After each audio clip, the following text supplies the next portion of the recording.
आज जो खास मेहमान मेरे साथ जुड़े हुए हैं वो किसी पहचान के मोहताज नहीं, वो अपनी बेबाकी, अपनी तेज तर्रार भाषा और हाजिर जवाबी के लिए जाने जाते हैं। और इतना भी नहीं तो असदुद्दीन ओवैसी साहब एआईएमआईएम के आप अध्यक्ष हैं।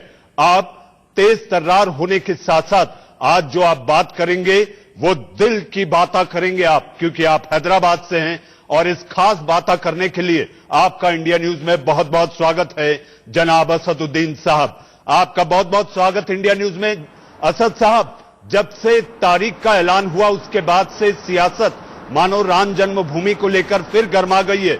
आपको जो ऐतराज है वो प्रधानमंत्री के जाने पर ऐतराज है या भवन निर्माण यानी कि मंदिर के भूमि पूजन को लेकर? देखिए, सबसे पहले बात तो यह है कि देश को समझने की जरूरत है कि यकीनन सुप्रीम कोर्ट का जजमेंट आया है, जिसको हमने कहा कि हम इससे मुतमईन नहीं है। ये सुप्रीम कोर्ट का फैसला आस्था पर मबनी है, ना कि एविडेंस के ऊपर। और अगर 6 दिसंबर 1992 को अगर बाबरी मस्जिद शहीद नहीं होती तो क्या जजमेंट आता सुप्रीम कोर्ट का? क्या सुप्रीम कोर्ट ने इजाजत नहीं दी थी वहां पर इन बीजेपी के संघ परिवार के लोगों को, और उन्होंने सुप्रीम कोर्ट को धोखा दिया? और आज तक अभी भी सुप्रीम कोर्ट वो कंटेम्प्ट पिटीशन हियर नहीं कर पाई है। दूसरी बात, आपके सवाल का दूसरा हिस्सा कि प्राइम मिनिस्टर नरेंद्र मोदी अगर बहैसियत प्रधानमंत्री वहां पर जाएंगे तो मुझे इस पर ऑब्जेक्शन है। ऑब्जेक्शन इसलिए है क्योंकि प्रधानमंत्री नरेंद्र मोदी की सरकार का कोई रिलीजन नहीं है, कोई मजहब नहीं है। ये देश का कोई मजहब नहीं है। ये देश तमाम रिलीजन्स को मानता है, चाहे हिंदुइज्म हो, इस्लाम हो, सिख हो, बौद्ध हो, जैन हो, ईसाई हो, या फिर कोई खुदा अल्लाह को नहीं मानने वाला हो, तो भी ये देश मानता है। अगर नरेंद्र मोदी बहैसियत प्रधानमंत्री या वजीर आजम वहां पर जाएंगे कल, तो यकीनन वो पूरे देश को पैगाम दे रहे हैं कि मेरा रिलीजन, मेरा फेथ तमाम दीगर रिलीजन और फेथ से सबसे बड़ा है और मैं मेजॉरिटेरियन फॉर्म ऑफ डेमोक्रेसी को फॉलो करते आया हूं। तीसरी बात यह, कल अगर देश का प्रधानमंत्री वहां पर जाएगा तो वो भूमि पूजन नहीं बल्कि देश में एक हिंदू राष्ट्र की बुनियाद डालने जाएंगे, जो हमारे संविधान के सरासर खिलाफ है। हमारे संविधान का बेसिक स्ट्रक्चर सेकुलरिज्म है और कोई भी सरकार जब तक बाबा साहब अंबेडकर का दिया हुआ संविधान रहेगा, इस बेसिक स्ट्रक्चर से कोई छेड़छाड़ नहीं कर सकता। और अगर कल प्रधानमंत्री जाएंगे तो ये हमारे देश के संविधान के खिलाफ होगा, देश के संविधान को मानने वालों को तकलीफ होगी और देश के जो सेकुलरिज्म को और भाईचारगी को जो लोग मानते हैं, प्रधानमंत्री उसको कमजोर करेंगे, बल्कि हिंदू राष्ट्र की बुनियाद वहां पर डालने जाएंगे, बल्कि कॉन्करर के रूप में जा रहे हैं, देश के प्रधानमंत्री के रूप में नहीं जाएंगे वो। जनाब असद साहब, अब अगर मगर वाली बात तो रही नहीं, प्रधानमंत्री कल जाएंगे ये तय है, वो वहां पर जाएंगे। आपकी एक और खासियत है, जो दिलो दिमाग में होता है वो आपके जुबान पर होता है। मैं आपसे ये पूछना चाहूंगा असद साहब, क्या कभी आप अयोध्या गए हैं?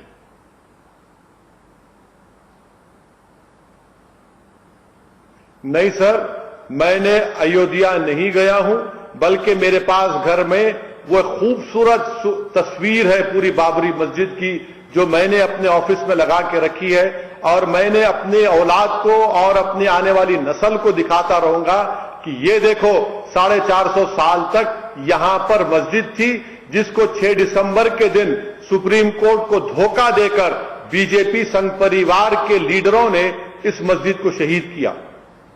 लेकिन जनाब असद साहब, ये जो फैसला आया है, ये फैसला अदालती फैसला है और आप खुद नामचीन वकील हैं। आप जानते हैं, आप खुद की पैरवी, अपने विचारों की पैरवी सदन में होकर, खड़े होकर जब आप करते हैं तो सारा देश आपको सुनता है। लेकिन जब अदालत ने फैसला दे दिया है तो ये वैमनस्य कैसा?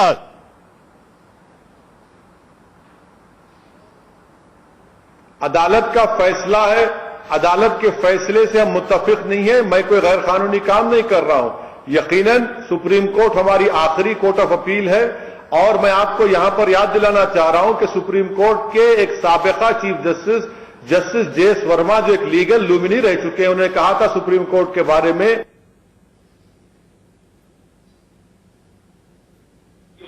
सुप्रीम कोर्ट ने दिया है, ये आस्था की बुनियाद पर हम इससे मुतमईन नहीं है। सुप्रीम कोर्ट का ये जजमेंट आता ही नहीं था कि 6 दिसंबर को मस्जिद शहीद नहीं होगी।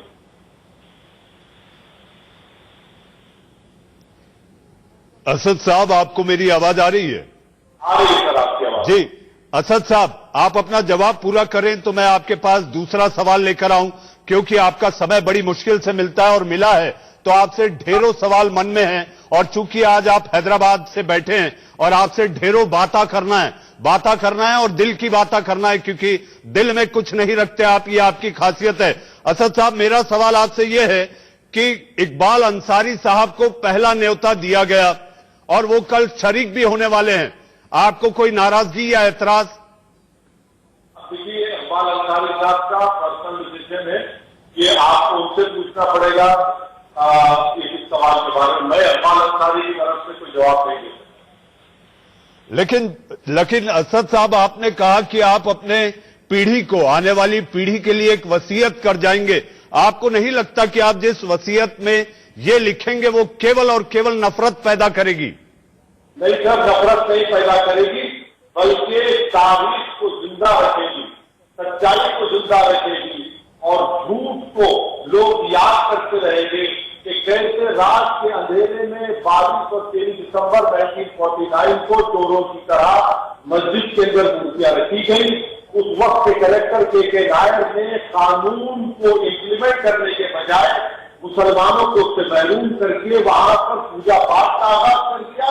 और तारीख इस बात को भी याद रखेगी कि जीबी पंत कांग्रेस के चीफ मिनिस्टर थे जो नाकाम हुए, और तारीख इस बात को भी याद रखेगी कि के नायर जनसंघ से टिकट पर मेंबर ऑफ पार्लियामेंट बने। तारीख इस बात को भी याद रखेगी कि कांग्रेस ने हमेशा बाबरी मस्जिद के मामले में मुसलमानों से धोखा दिया। तारीख को हम जिंदा आने वाली नस्ल को बताएंगे कि राजीव गांधी ने 86 में बाबरी मस्जिद के ताले खुलवाकर बगैर मुसलमानों की सुनवाई के वहां पर कौन सा चीफ मिनिस्टर, वहां पर कांग्रेस के चीफ मिनिस्टर थे, क्या नाम था उनका, वीर बहादुर सिंह, वहां पर फिर कांग्रेस ने 89 में शिलान्यास करवाया। राजीव गांधी ने झूठा सीट को भिजाया। राजीव गांधी ने वहां पर चीफ मिनिस्टर एनडी तिवारी ने उनको भिजाया। तारीख इस बात को भी हम याद रखेंगे और जिंदा रखेंगे और हम कभी नहीं बोलेंगे, सब याद रखा जाएगा। जैसा कि किसी एक नौजवान शायर ने कहा कि नरसिम्हा राव 48 घंटे तक पूजा करते रहे ताकि बाबरी मस्जिद पूरी तरीके से खत्म हो जाए और वहां पर एक नेशनल टेम्पल बना दिया जाए। इसीलिए हमको तारीख को जिंदा रखने के लिए, सच्चाई को जिंदा रखने के लिए अगर हम नहीं बोलेंगे, यकीनन ये कंटेंशियस इश्यूज है, मगर जब तारीख मेरी लिखी जाएगी तो कम से कम मेरे बारे में ये भी लिखा जाएगा कि तमाम के तमाम भारत के सो कॉल्ड सेक्युलर सोसाइटी अपना जमीन दे चुके थे। कम से कम एक दीवाना था जो सच्चाई को बयान कर रहा था। मैं इसी में कुछ कहूंगा। असद साहब देश के प्रधानमंत्री हैं वो, और मुझे स्मरण आता है असद साहब, बोहरा समाज का एक कार्यक्रम था इंदौर, मध्य प्रदेश इंदौर में, प्रधानमंत्री को न्योता मिला, वो वहां पर गए। तो देश के प्रधानमंत्री होने के नाते जहां से न्योता आएगा प्रधानमंत्री जाएंगे। प्रधानमंत्री ये जानते हैं कि उनकी पार्टी ने 1984 में विश्व हिंदू परिषद ने इस मसले को शुरू किया, राम जन्मभूमि को।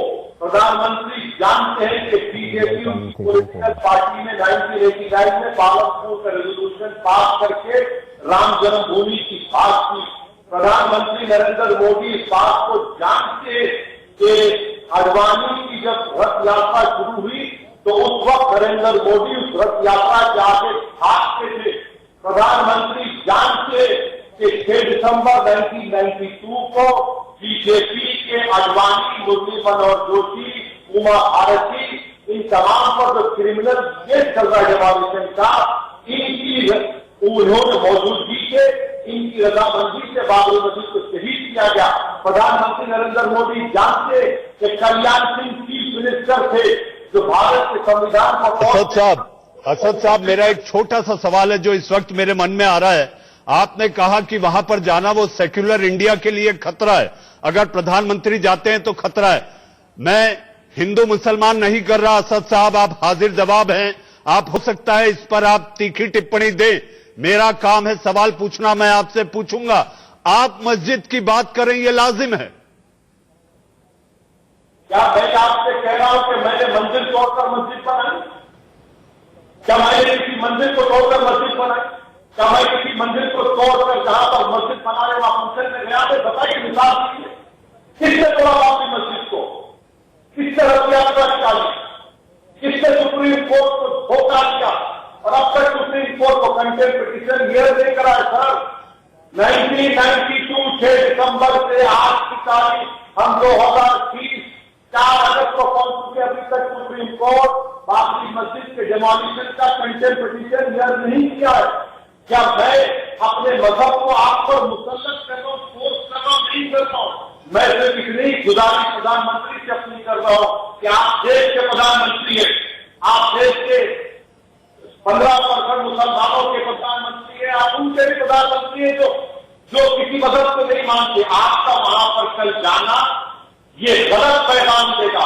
आप अगर वहां पर जाएंगे और असद साहब, मैंने तो आपसे कहा वो बोहरा समाज के, सैयदना बुरहानुद्दीन समाज के इंदौर के कार्यक्रम में प्रधानमंत्री गए थे, उन्हें न्योता आया, वो चले गए। तो क्या आप क्यों ये बात कह रहे हैं? क्या सैयदना बुरहानुद्दीन जो बोहरा समाज के बहुत बड़े लीडर हैं और बड़े अच्छे अच्छे काम करते हैं, फिलासफी करते हैं, क्या उन्होंने उनको दावत दी कोई कंट्रोवर्शियल इशू के ऊपर?